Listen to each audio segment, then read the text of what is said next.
Allen Ginsberg's Whitman-esque exuberance slowly evolves into Allen Ginsberg's Whitman-esque elegy as the turbulent 1960s comes to a close. And in a short lyric, a uncharacteristically short lyric of his, is On Neal's Ashes.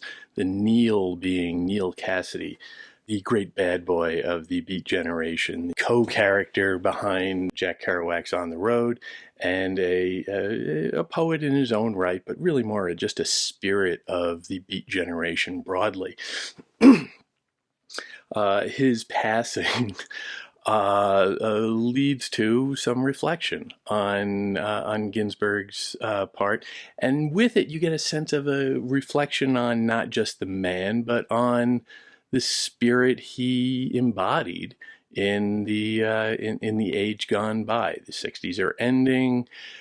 Ginsberg is starting to settle down, and the wild times of his previous incarnation of his youth, they're starting to shift into a lower gear, and this reflectiveness, this pensiveness, this almost fear starts to creep in this very short lyric.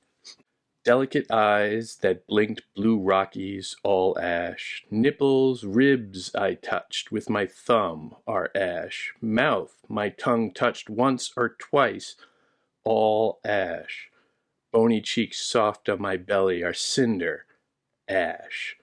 Earlobes and eyelids, youthful cock-tip, curly pubis, breast warmth, man palm, high school thigh, baseball bicep arm, asshole annealed to silken skin, all ashes, ashes again. Provocative, sure, but you get past some of the the characteristic sexuality of it, and you see somebody who's really reflecting on the lost youth, on youth passed by. The delicate eyes that blinked blue Rockies. Here, the image of Neal Cassady as the great traveler, the great spirit of being on the road, or all ash, all reduced to ashes, ashes to ashes. Nipples, ribs I touched with my thumb are ash, a curiously delicate but intimate image right there that soon becomes much more explicit as we go on. Mouth, my tongue touched once or twice are ash.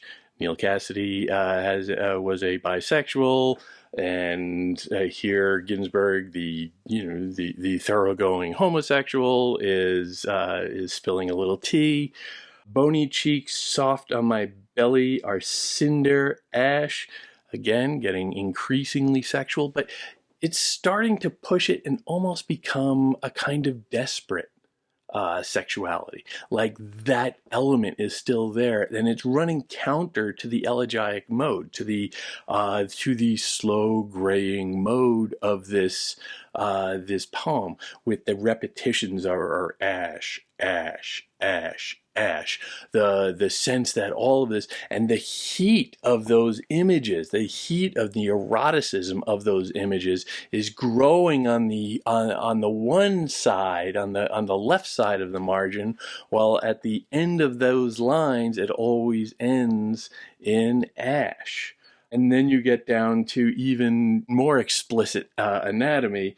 Earlobes and eyelids, youthful cock-tip, curly pubis, breast warmth, man palm, high school thigh, very youthful, muscular thigh, I suppose. Here, there is no repetition of ash, but a surging of these sexual chunks of anatomy that seem to be pushing back against the desperate, the insatiable quality of death and aging. And it probably gets most explicit, obviously, when you get down to baseball bicep arm, another thing of youthful athleticism, but then asshole annealed to silken skin, Okay, that's visceral, that's vibrant, that is, that is not what they're going to get shared in an awful lot of anthologies for high school students. But there is a spirit to that that is pushing back against the death impulse, the eros against the thanatos in this, but still down on that last half line, all ashes, all ashes again. Everything, no matter how vibrant, no matter how passionate, no matter how alive in the beginning of a line of a life, all returns to ashes in the end. It is a remarkable poem. It is a passionate poem, but it is a poem of resignation. It is a oddly fatalistic poem for a spirit like Ginsberg, always tracking Whitman. And I'm not sure Whitman ever really got this this downbeat either. The the beauty comes out of that struggle. The beauty comes out of that spirit, which largely was the spirit of the Beat generation, that kind of boundless energy that burned so bright, but also burned so incessantly.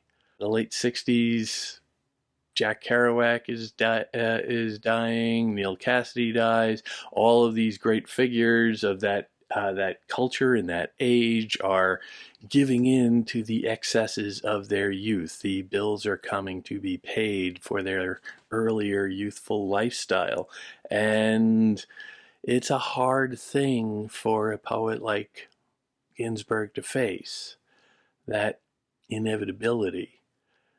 But the struggle, the passion that fuels the struggle is still there, even if you have to admit that it's doomed to failure.